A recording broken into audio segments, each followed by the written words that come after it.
saudara sekalian, kita kembali bertemu dengan saya dan kita akan lanjutkan dengan belajar pengantar kitab perjanjian lama. Dan saat ini kita akan belajar tentang pengantar kitab ulangan.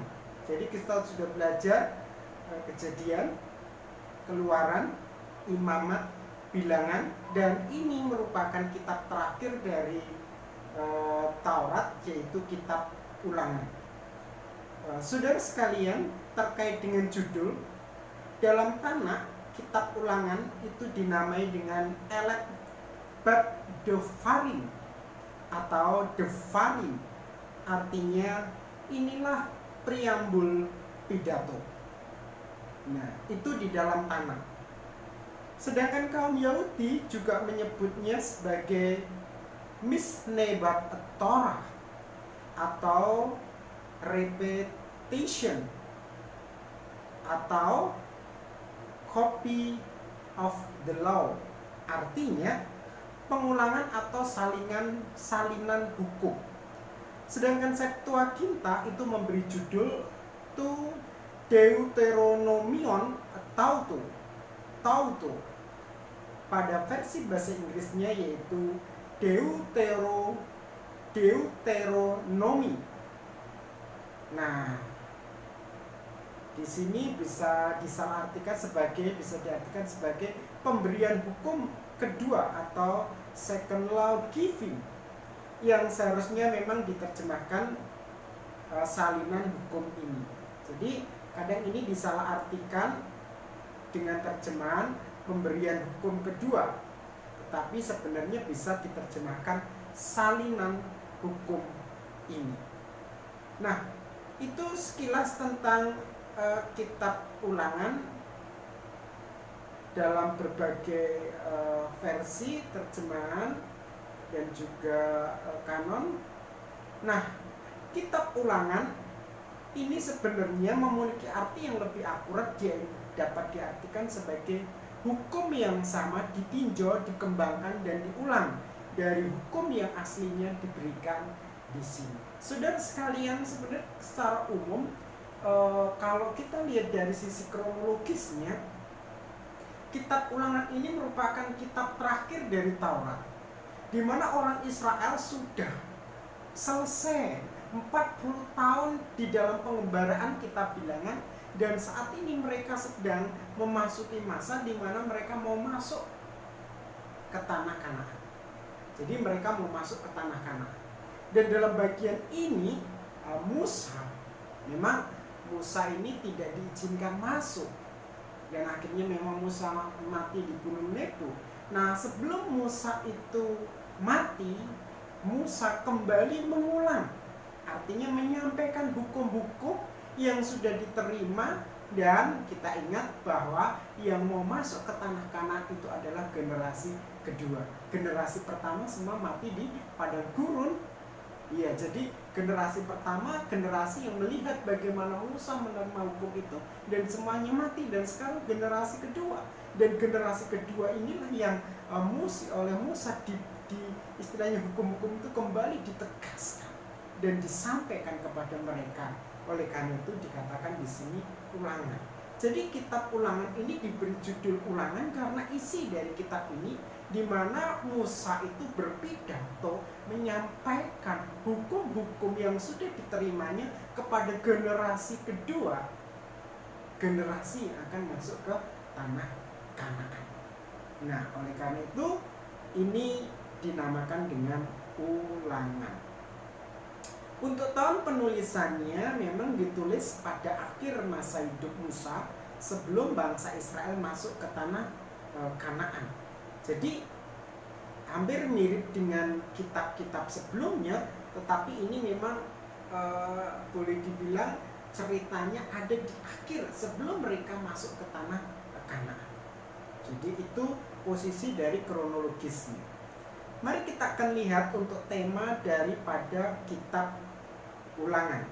Saya memberikan tema yaitu awasilah dirimu agar tidak alfa. Awasilah dirimu agar tidak alfa.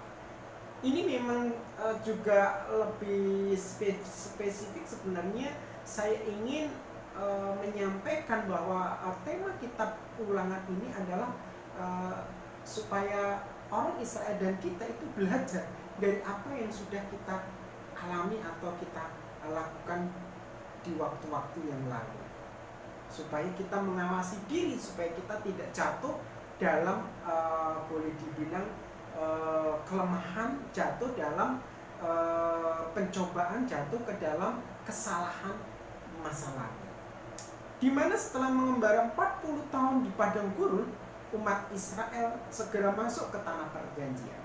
Sebelum mereka masuk, mereka perlu diingatkan kembali, ya, seperti saya sampaikan tadi, tentang semua hal yang telah Allah kerjakan bagi mereka, tentang hukum Allah yang kudus, yang hakiki, yang memang harus dijaga, dan mereka harus menjaga hidup mereka seperti yang ditetapkan dalam hukum, supaya akhirnya menjadi umat Allah yang kudus, imamat yang rajani. Ulangan pasal 4 ayat 18. Jadi itu temanya, dimana melalui bagian ini orang Israel sebenarnya diingatkan kembali supaya mereka kembali kepada hukum, dan mereka terus menjaga hidup mereka sesuai dengan hukum itu, supaya akhirnya mereka menjadi umat Allah yang kudus dan imamat yang rajani, supaya mereka tidak jatuh seperti nenek moyang mereka yang akhirnya harus mati di padang gurun. Tujuan kitab ini yaitu yang pertama, untuk menegaskan akan kebutuhan hakiki bagi anak-anak Allah untuk mengasihi dan menaati Allah. Allah rindu melalui hukum itu orang Israel itu mengasihi Allah dan menaati Allah. Nah, itulah sebenarnya kebutuhan hakiki dari anak-anak Allah. Jadi seperti itu. Lalu yang kedua, untuk mengingatkan kembali kepada kita tentang hukum Allah, dan juga bagaimana Allah menyertai orang Israel, orang percaya. Jadi kalau kita lihat memang Allah ingin supaya kita itu hidup taat. Ketaatan kita memang Allah rindukan. Dan Allah juga ingatkan bahwa ketaatan kita itu membawa berkat. Nah itu. Walaupun kita tahu orang Israel tegar tengkuk, ya seperti itu, tetapi Allah ingin supaya generasi kedua ini generasi yang taat. Dan disitulah nanti penyertaan Allah akan semakin nyata atas mereka. Karena nanti kalau kita lihat, ketidaktaatan itu akan membawa kepada kehancuran. Pada saat mereka mengalahkan Yeriko, ternyata Akan itu mengambil harta yang harusnya dimusnahkan. Apa yang terjadi? Kekalahan terjadi pada saat mereka menyerang Ai, yang kota yang kecil. Jadi disitulah Allah rindu ketaatan, disitulah nanti wujud penyertaan Allah akan semakin nyata.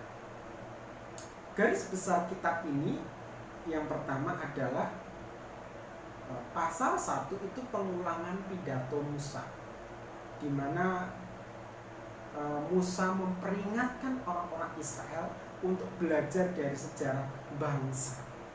Bagaimana bangsa Israel yang tidak taat, di situ diulang supaya apa? Generasi kedua ini tidak mengulangi seperti nenek moyang mereka. Lalu yang kedua, pasal 5 sampai pasal 11, anjuran untuk percaya satu Tuhan dan ajaran untuk mengasihi Allah. Mereka diperhadapkan dalam situasi di mana begitu banyak bangsa menyembah dengan politeisme, dan Allah ingin supaya mereka tetap sebagai bangsa yang monoteisme dengan sistem teokrasi, Allah sendiri yang memerintah, dan mereka diajar untuk mengasihi Allah. Lalu pasal 12 sampai pasal 26 di sini dijelaskan tentang norma tata ibadah dan nasar umat percaya. Allah mengajar mereka untuk beribadah kepada. Lalu pasal 27-28 di sini peringatan berkat dan kutuk, berkat dan kutuk, berkat dan kutuk. Berkat bagi yang taat, kutuk bagi yang tidak taat. Lalu pasal 29 ayat 29 sampai 30 ajakan untuk mereformasi, ya, supaya mereka hidup berkenan kepada Allah. Mereformasi kovenan, mereformasi hidup supaya hidupnya berkenan. Dan terakhir pasal 31 sampai 32 ini adalah nyanyian Musa dan pelantikan Yosua. Jadi saudara sekalian, secara umum itu kitab Ulangan. Dan saya berharap saudara lebih paham dan lebih memahami sehingga akhirnya lebih mengerti. Tuhan Yesus